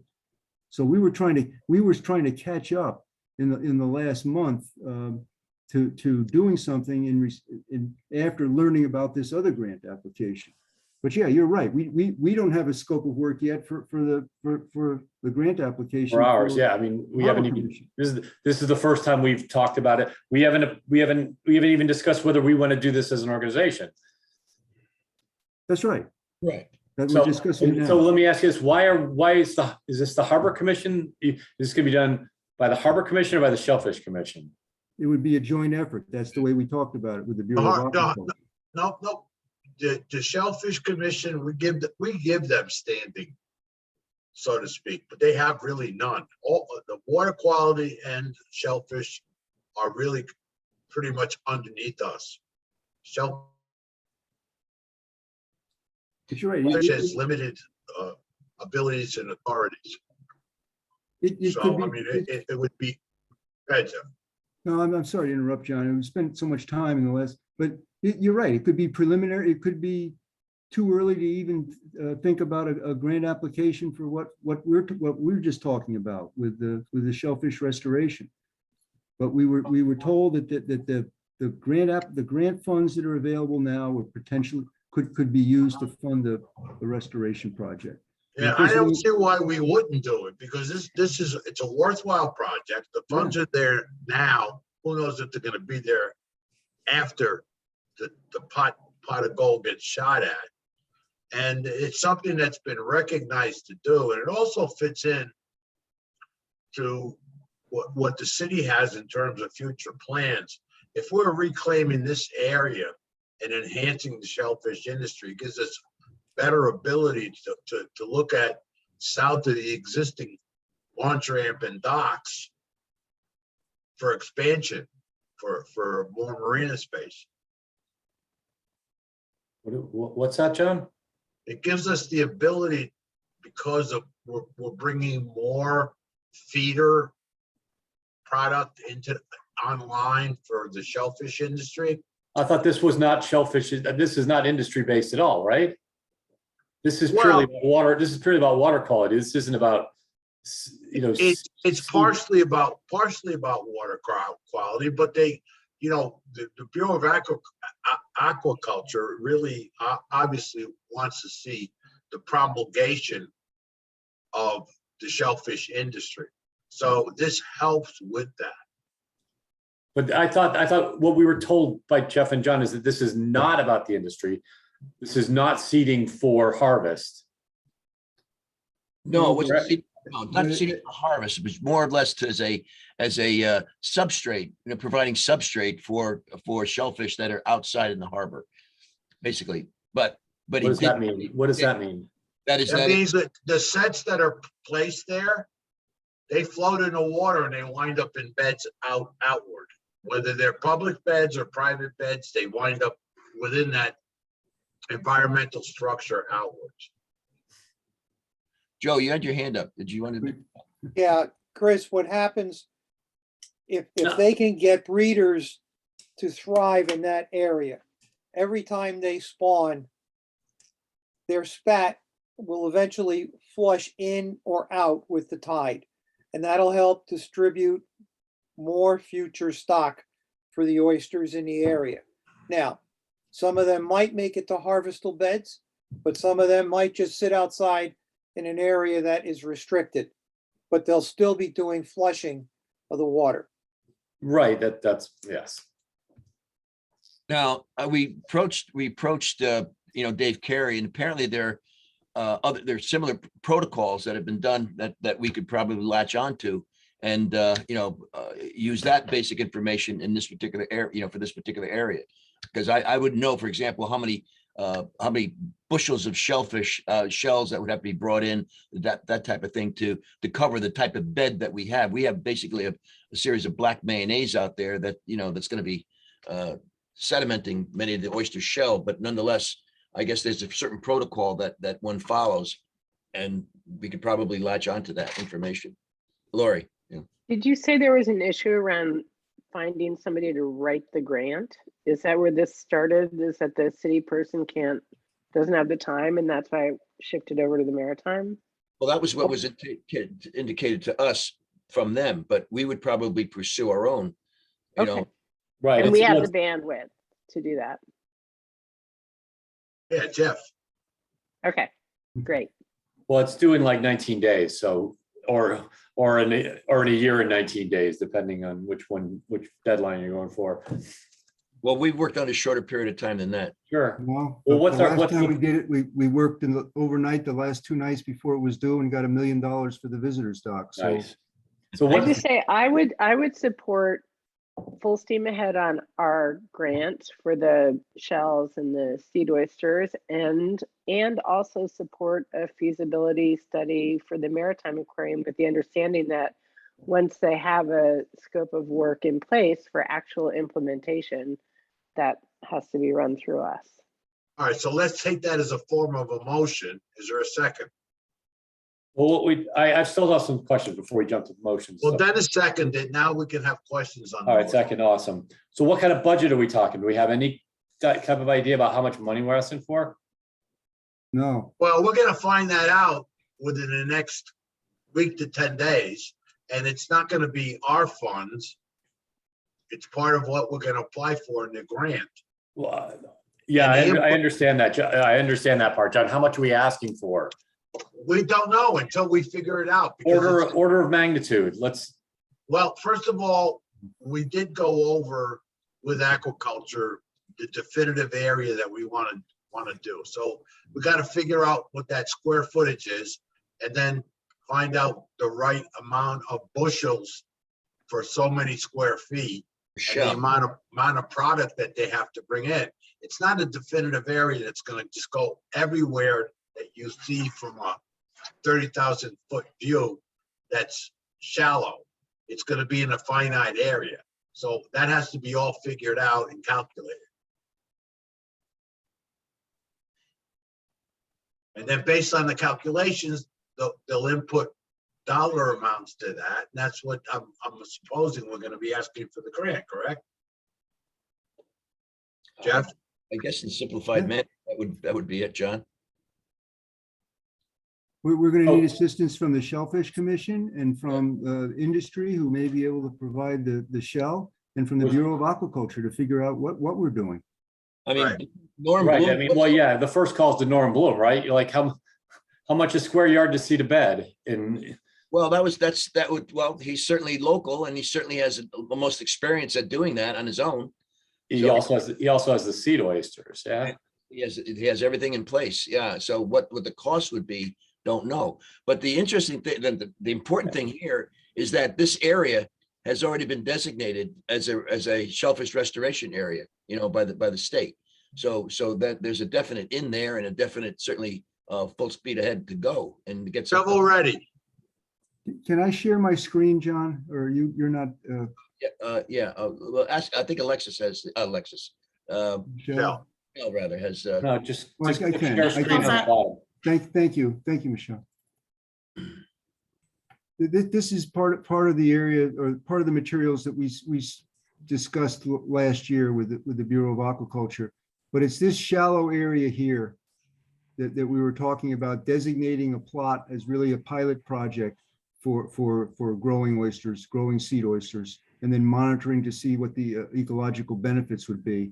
The other thing I might show is, well, this is the nearshore area. This was our meeting last summer, and when we shared this with you before, looking at the edge of the park. And my understanding is that this edge of the park here is the subject that the Maritime Aquarium would be pursuing a grant for, to see if some of this area could be enhanced somehow. And I don't know what that would entail. But this is just a photograph of our discussion with the Bureau of Aquaculture and Sea Grant last year. Oh, and those interpretive panels that are there, those are panels that we did several years ago with a grant from the same agency that we would be applying for funds now, which is the Long Island Sound Futures Fund. But to answer your question about the details, we wouldn't know until we pursue this a little bit more. And we could still have a discussion next week at the Shellfish Commission meeting, and there may be additional information that would affect what we're doing. All right, so let's call the question. All in favor? All right. All right. Opposed? Objections? So moved. So we're supporting the grant request for The ecological restoration of the edge of Veterans Park. John. right, and for the shelling and seeding of Yeah, the a separate project for the area. Harbor Commission, yes. All right. Anything else under plan review, Don? With the idea that a more a formalized proposal would come back to the Harbor Management Commission with the absolute review of that project. Right, that was in the original motion. Right. All right, let's go to Chairman's report. You've heard a lot of what some of the stuff that we've been doing along the lines of activity. But just to further that, myself, Doc Pinto, and Chris attended the meeting about the East Basin docks today. And they took the footprint and they made it longer and reconfigured it somewhat, which kind of like let my hairs go up a little bit, because what I've heard and been told that we couldn't bust that footprint whatsoever. So they've been in contact, Race has been in contact with Army Corps, and Army Corps is taking it under advisement. And sometime, hopefully by the end of the week or next week, they will give a definitive answer, possibly in writing, whether they're going to approve that new footprint or not, or that bring them back to where they have to redesign to stay in the old footprint. So in terms of budget, going after monies that are in the Port Authority, because the city is depending on that money, because they do not have the resources, or they're limited to do the whole project, whichever scope of the project that you do. There's one scope that's in wood, that's $2.5 million, that will not have, a really long-term lifespan to it, maybe another 20, 30 years, like the docks that are existing there now, or they could go into. Just hold on a minute. Michelle, do I have sharing capabilities on the? Yep. All right, let me see here. I'll give you this, share the screen here, John. Let me see here. Okay. Here you go. All right, this is, everybody see the screen? Okay, so that's the cost. We can go back to here, John. These are what John was talking about. Here is the proposed project. Here's the marina. You can see the marina here. Let me see if I could expand this a little bit more. And it has ADA capabilities to it, 2 ramps going in. They have different iterations, and that. Well, this is where the expansion. If you can see my cursor right here, I think it's from here over is an expansion, and then from here over is an expansion beyond the original footprint. And then they're talking about having different walkways or bankways. This is right. one. Right, where there were docks on both sides before. Now the inside will be for dinghies. This inside right here would be for dinghies. This is one scope, and this was here, oops. And this was the other design here that they had.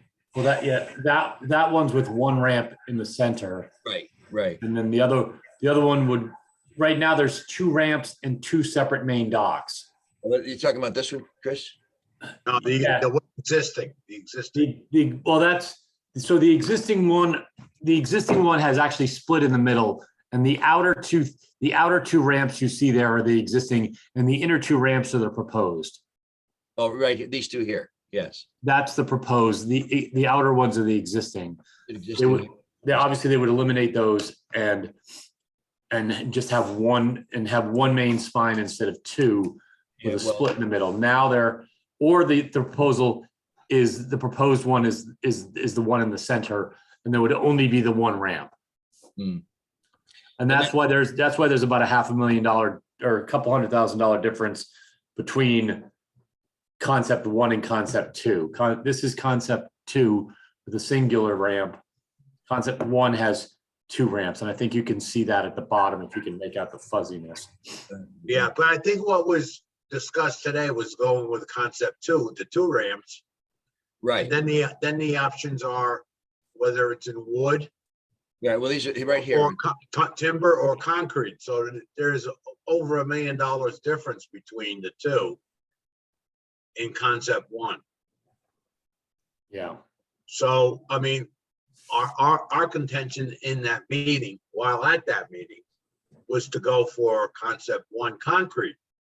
But then I had further conversation with Jeff, and the fund isn't what we all thought it possibly was.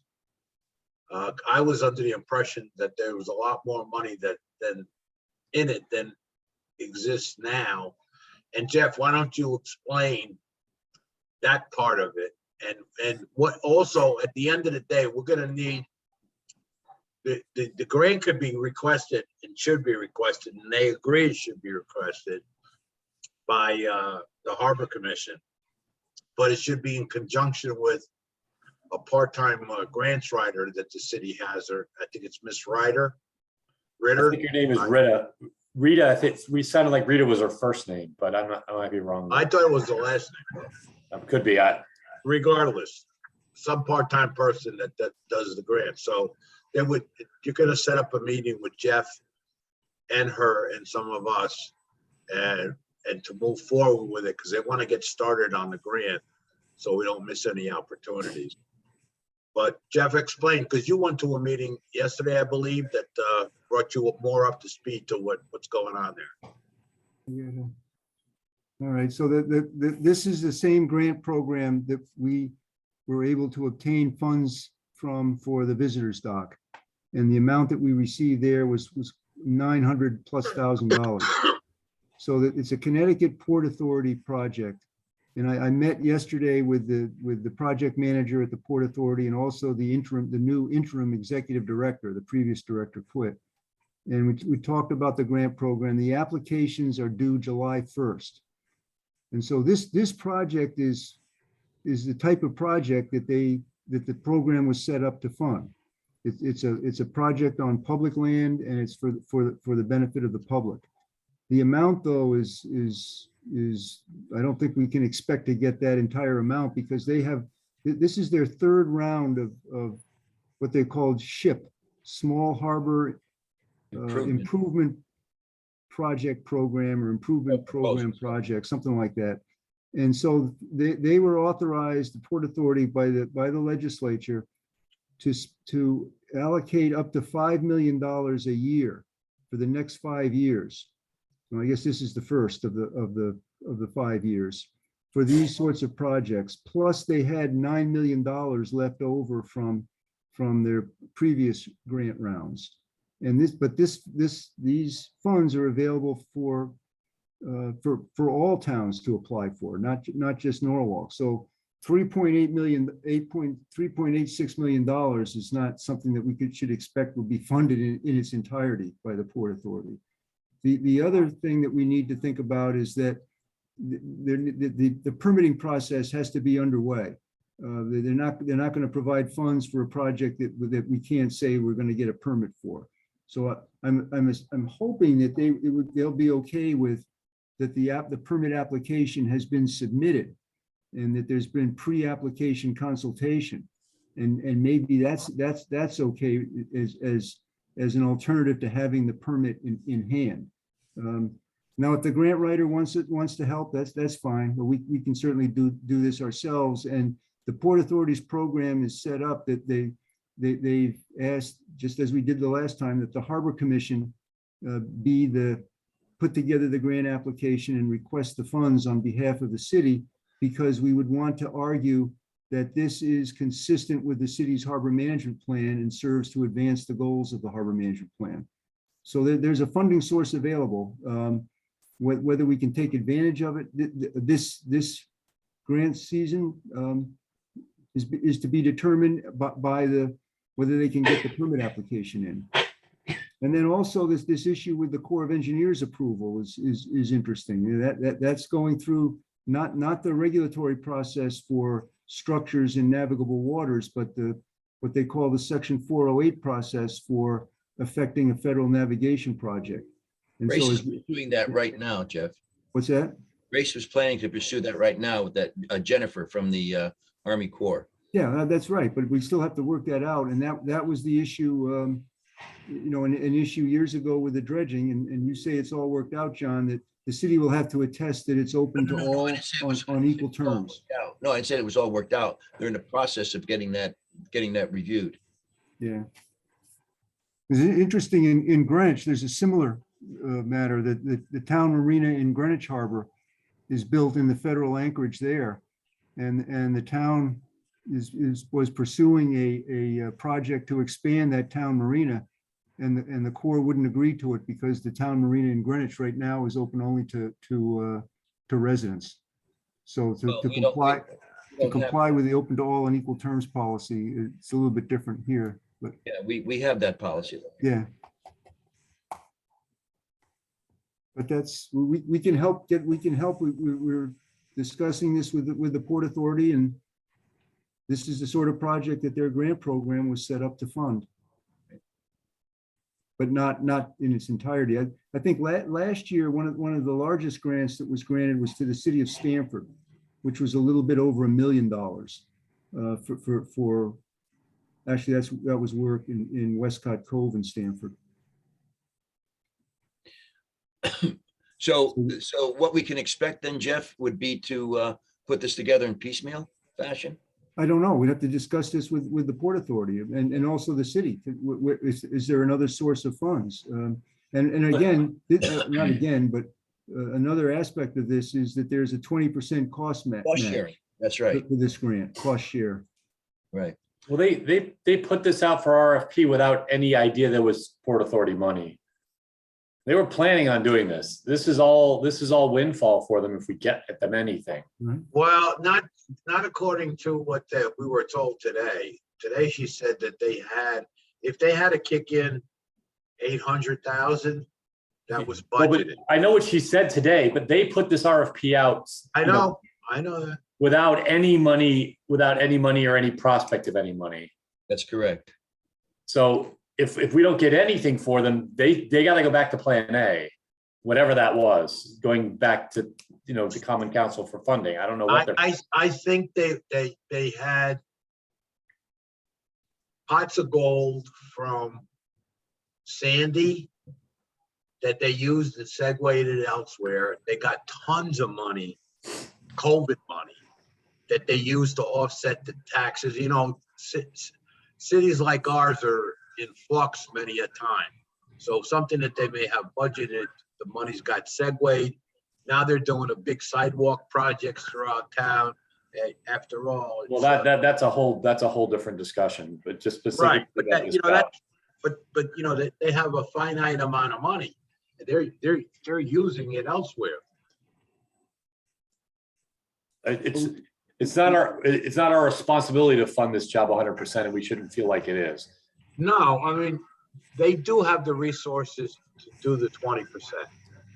They better have the resources to do all of it, or they should have put out an RFP. Well, I'll leave that up to you to It's not up to me. It's up to the DPW to figure out where to get the money. just saying, they may not get the concrete and steel version, but or they may not get it the extra light. They may not get this approved, period. Regardless of what somebody said on the side on the phone, that usually evaporates faster than anything. Yep. Are you talking about that guy, Matt, Chris? Well, what I thought it was the one Jennifer that from the Army Corps that said, that the Army Corps is okay with us and improve, having a longer footprint. No, I don't think he said that, Chris. I didn't hear that. He said the Well, Army he Corps said they were okay with it. I didn't get that impression, but unless you heard something different. But Yeah, that was kind of it, because the direction they've gone, they're trying to incorporate all of what DPW told them that they'd like to accomplish. And to do that, they had to change the configuration and make it longer. I thought that was from what I understood, mainly from Jeff and you, John, was that was a non-starter. well, that's what I thought too. Well, and that's what I advised him at the last meeting. Is that increasing your square footage, and your footprint is probably is a good way to get shot down for a bunch of different reasons. Well, again, knock it out of the COP, definition. Well, yeah.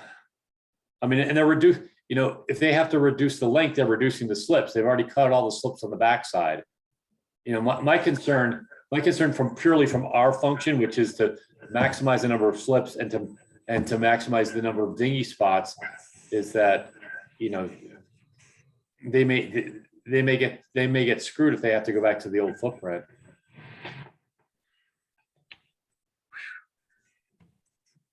We can help them in the next couple of months, try to get some money from this grant program from the Connecticut Port Authority. But I think they have 2 months to put together a permit application, submit it to DEEP, have pre-application consultations. That they're never going to get the permit in 2 months.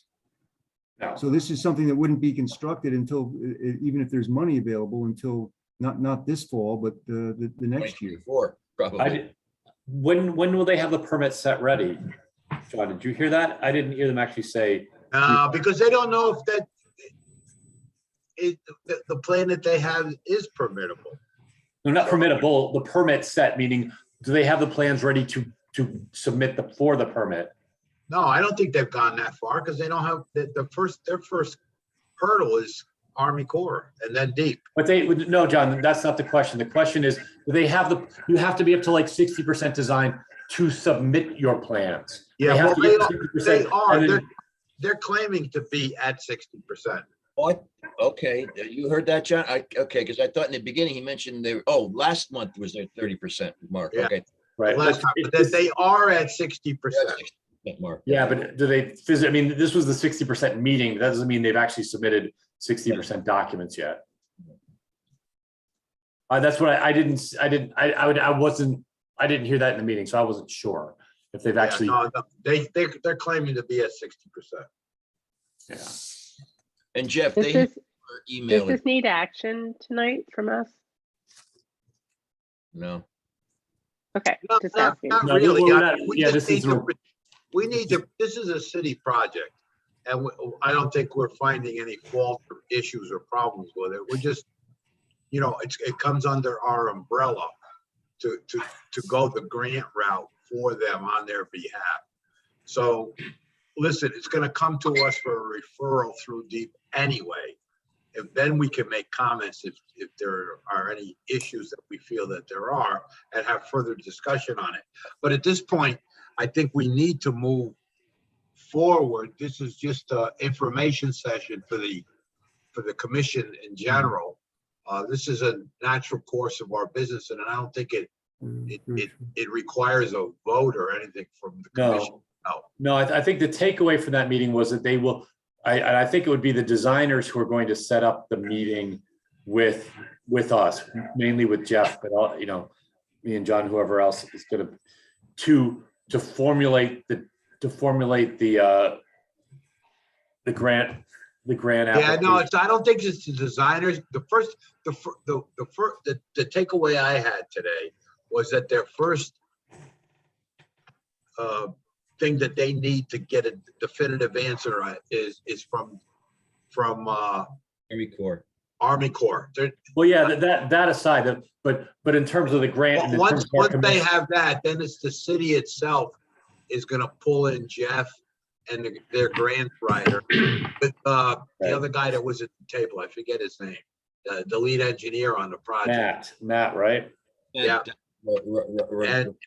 And he's taking the lead on that. And then it's a matter of sitting down and we'd be invited too, Chris and John. No, I understand that, but I thought that the designer usually takes the lead on those, but anyways, whether it's the city, whether it's Vanessa's team that calls the meeting otherwise, but they were, yes, and then Rita, Miss Rita or Rita something is the grant writer who'd also be involved from the city. Right. So, and I think they want to do it sooner than later. And that's why they put some timelines in terms of getting an answer from Army Corps by the end of this week or next week, the latest. Yeah. Right. So good luck with that. Well, yeah, they're not going to get an They answer. work on their own time zone. Well, sure, and they're not getting an answer until they have an application in. No. Remember, there's two different, well, I won't belabor the point, but there's the 408 permit, Chris, which is the first one, which was either it's okay to, and then there's the environmental structures. Okay. Permit, the second Okay. one. So right now, they're only at the first stage to see So whether 408 they, is just it's just a go, no go decision. yes, whether Okay. whether they can do this in the, because it's in the federal anchorage. Right, okay. And the other thing that we'll have to find out in the next couple of days is what, from the Port Authority's perspective, is it sufficient to apply for the grant if we say the permit application to DEEP has been submitted, or do we actually need to have the permit in place? And if it's to have the permit in place, then we don't have to worry about applying for the grant this year. For some reason or other, they feel that they wanted to start this project this fall and have it ready for the 23 season, Chris? Yes, that was in their document there. Yeah, that's their timeline. Right. But Jeff, if the Connecticut Port, they didn't, as far as I know, is that you have to have your proposal in order before you submit for that grant. That's the way it was when we applied for our funding last time. Well, they talked about having the permit, expecting the permit, maybe not needing to have it, but expecting it. So if the Well, John, application, they're expecting you to get that permit application. Well, we got to talk to Joe. They have an application form, Jeff, don't they? yeah, it should be on the website, the same one we used the last time. And we'll download that and get that to them because they want to know just the Yeah, basic. all the requirements should be in there. So they need it as quick as possible so they can digest it, All right. try to live up to those timetables. Well, that's all for my chairman's report. Thank you. Let's go on to staff reports. Bruce Lavallo is not with us tonight. He had his wife is sick and he had to go to the airport to pick up a family friend, and that's where he is in transit. But he did tell me that in all his due diligence, and probably with Dennis working with him, that they've found 8 or 10 people that have been no pays, and about $1,800, which he feels that we have that we're going to recapture in money that's laying out there. And most of those funds are from people from Harbor View with moorings around Peach Island. And if they don't react, and he gave them to the end of April, which is an extension really of when they should be reacting, he's going to have those anchorages pulled. Right, and I found one today, John, so. Yep. So, I mean, it goes on. There's a lot of stuff out there that people are taking advantage of the system to their own benefit. Also, we talked about, and he's Working moving under the radar, John. I mean, how they just drop a mooring and that's it?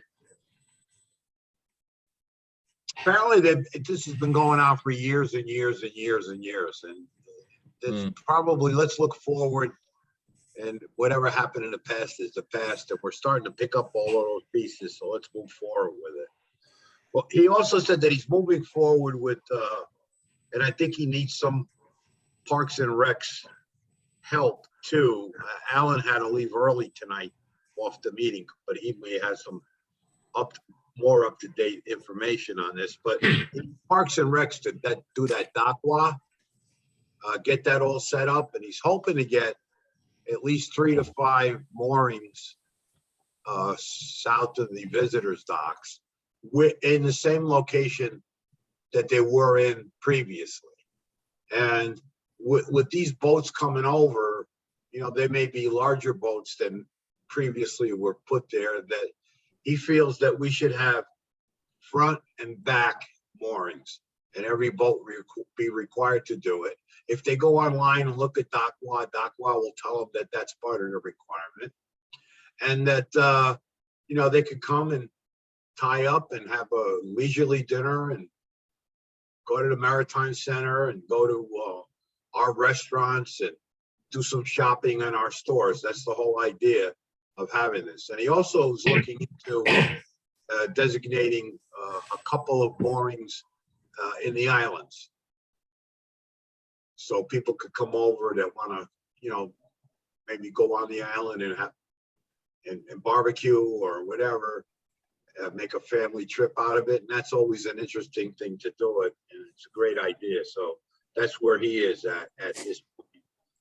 All right, next. And Jeff, have you exhausted whatever you want to say, or you have something else to bring up?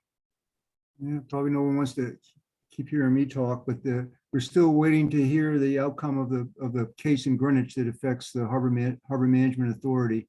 We talked with the director of the Land and Water Resources Division at DEEP, and of course they're happy with the way things are going in the case now, and they're not interested right now in working with us to amend the harbor management statute to clarify the commission's authority. So we're just. Well, this is short session in Hartford, so they're over in a couple of weeks. No, yeah, there's no hope in getting any sort of legislative clarification this year, and in the other towns have had discussions with their legal law departments, and the understanding is that to wait until the appellate court makes its decision before figuring out a course of action. We also attended, sort of interesting, the quarterly meeting of the Long Island Sound Blue Plan Committee. Remember, we talked about that last year, and our input was that the Blue Plan needs to recognize the jurisdiction of harbor management commissions. But interestingly, in this meeting, I got the sense, and we thought about this for a while, that the main discussion has to do with energy development and the transmission of offshore wind energy to shore. And that seems to me what the big issue that this Blue Plan was prepared to start to address, to give the state of Connecticut more authority, if that's the right word, over the energy transmission plans that might be put forth in the future. And there was a reference to one that's being put forth now, which would bring the offshore energy, the wind energy, this is in the Atlantic Ocean off of eastern Long Island, would bring it through Long Island Sound, including to New York and perhaps to a place in Bridgeport. And so looking ahead to putting those cables on the bottom and bringing them through the eastern entrance to Long Island Sound, I think that's something that this group is anticipating they're going to have to deal with. So there's other stuff too, but anyway, thanks, John, for. Okay.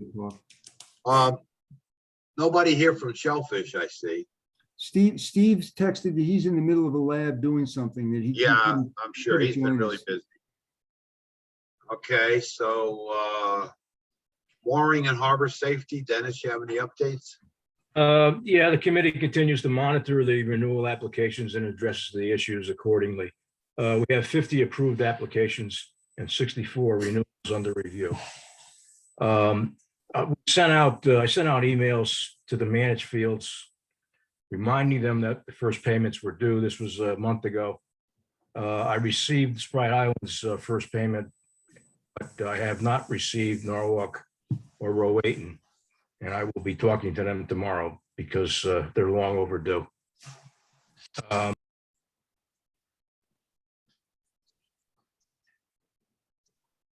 You muted, Dennis. You muted yourself. You muted. Your mic is muted. There you go. I thought I unmuted it. Did you hear any of it? We did up until you're going to contact the other two mooring fields. Mooring, okay. That's mooring committee review, and the harbor safety. We have not aware of any concerns or issues regarding harbor safety at this time. That's my report. Okay, thank you, Dennis. Did everyone get Alan's treasurer's report, finance? So just review it and we'll address it and vote on it next month. Because Alan's not here to answer any questions. Plans and recommendations, Jeff? So plans and recommendations, we actually met with the Director of Recreation and Parks. I always say Parks and Rec, but Recreation and Parks. Me too. Mr. Stowers, he requested a meeting to go over the proposed mooring fee increase. So met with him. So it was myself, John Romano, and Jeff Stedman. We went there, and I thought that it was a productive meeting. He wanted to know, what other plans we had, and we explained that this is phase one. This is sort of the easier part of it. Second part would be the slip fee, which I have to follow up with the law department. They were going to contact the Norwalk's law department was going to contact Stanford. Jeff, I'm not sure if they have or not. Would you know? As of last week, they hadn't, no. Okay, so I'll follow up with them, ask why not, and we'll see if they can go ahead and contact them. I think that we're well within our rights to do have a slip fee. There shouldn't be any issue like And at then all. possibly we'll get into committee next month about the mooring fees. Next month, it was pretty booked up this month, so they couldn't squeeze that in. So this coming month, May, they'll put it in front of the committee, and we may have to be there to answer some questions, which is easy enough to do. Okay, thank you very much, Jeff. Newsletter, Alan, again, is not here. Water quality, Joe?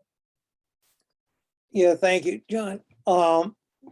This past month, we primarily discussed the draft report for the city annual stormwater plan, the MS4. And we also took a quick look at the Yukon Nemo resources.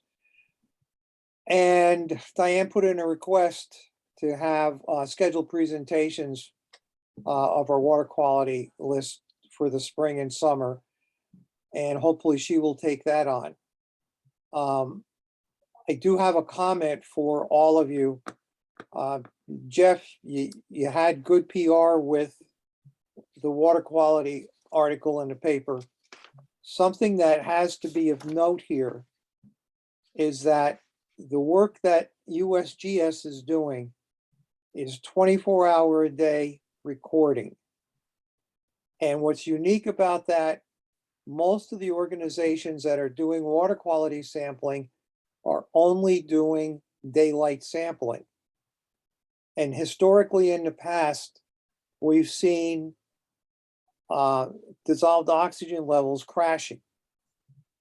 And after seeing the article, I checked on the USGS samples for here in Norwalk for the past week. And we have water temperatures that are around the lower to mid 50s right now. And yet we're starting to see dissolved oxygen levels drop to as low as 4 on April 26. That should not be happening. And that's at the monitor that's across from the treatment plant at the aquarium.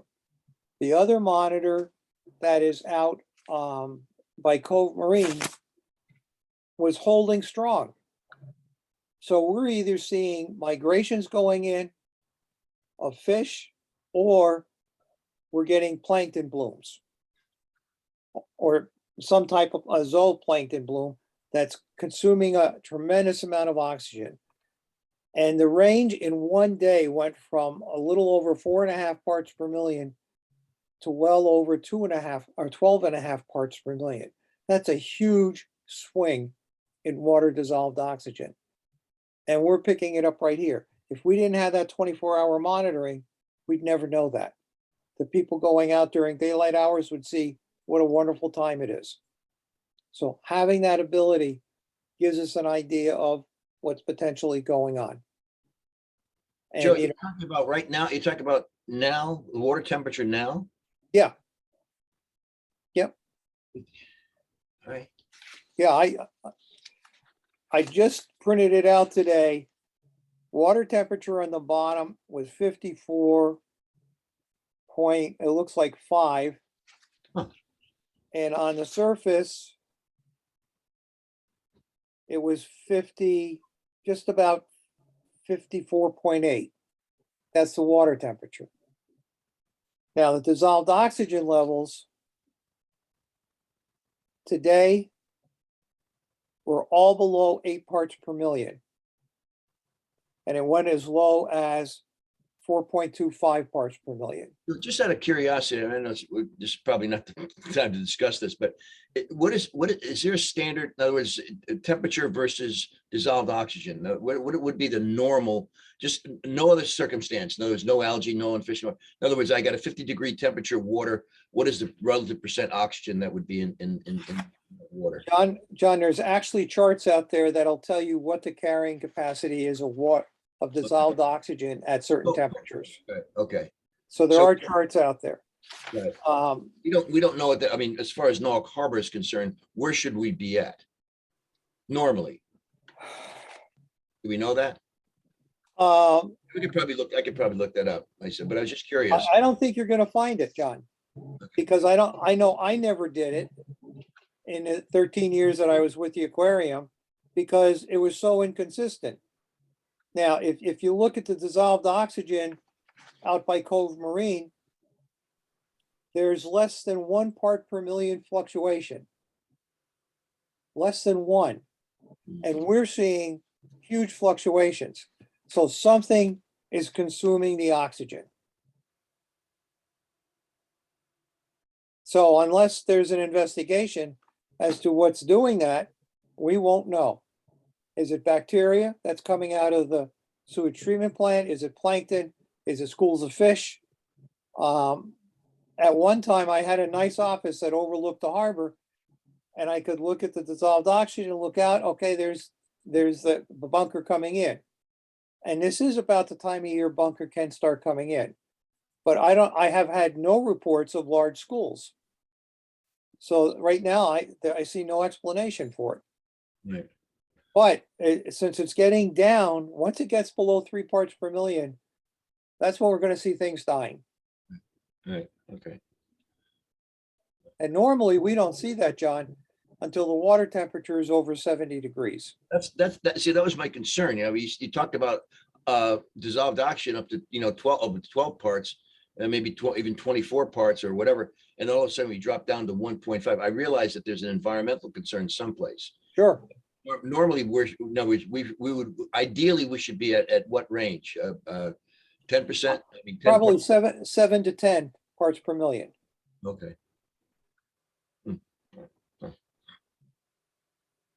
especially since we had good windy weather, Right. because the windy weather drives oxygen into the water. And that's what I'm curious to see, because we've been seeing that. It's windy as hell outside today, Yep. All right. That's it, Mr. Chairman. Thank you. Until next month. Okay. Public comment.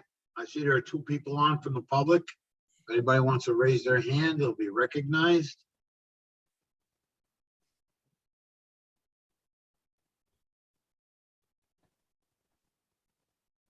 All right, if not, None forthcoming. We'll go for the approval of the minutes.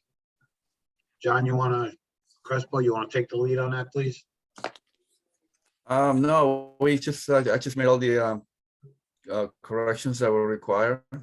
John Pinto, usually, got that. And also, I submitted the minutes in the PDF format, and I attached the financial report from Alan. I thought that would be a more complete report, and if anybody else has anything else to submit in writing, I'll attach it, and it'll all be in one form. Perfect. Thanks, John. Somebody want to make a motion, to accept the minutes as corrected? Well, I mean, I reviewed them. I So you make the motion. corrections. I make the motion to accept the minutes as correct. Second, I'll second. all in favor? Aye. Okay, so approved. Someone want to make a motion for adjournment? Dennis, Motion to even adjourn. muted, Dennis, I could read your lips. Dennis muted Oh, motion. Dennis made a muted motion. Second to the motion? I'll second. All right, so approved. Any other business to come forth to the commission? You gotta mute that, Jeff. Oh, yeah, I We'll forgot. have to It's wait not- till Okay, thanks, guys. Great meeting tonight. Hey, As thank you. usual, and let's shake it up and make it happen. Gonna try. Take care, everybody. Take care. Good night, Ciao everybody. for now.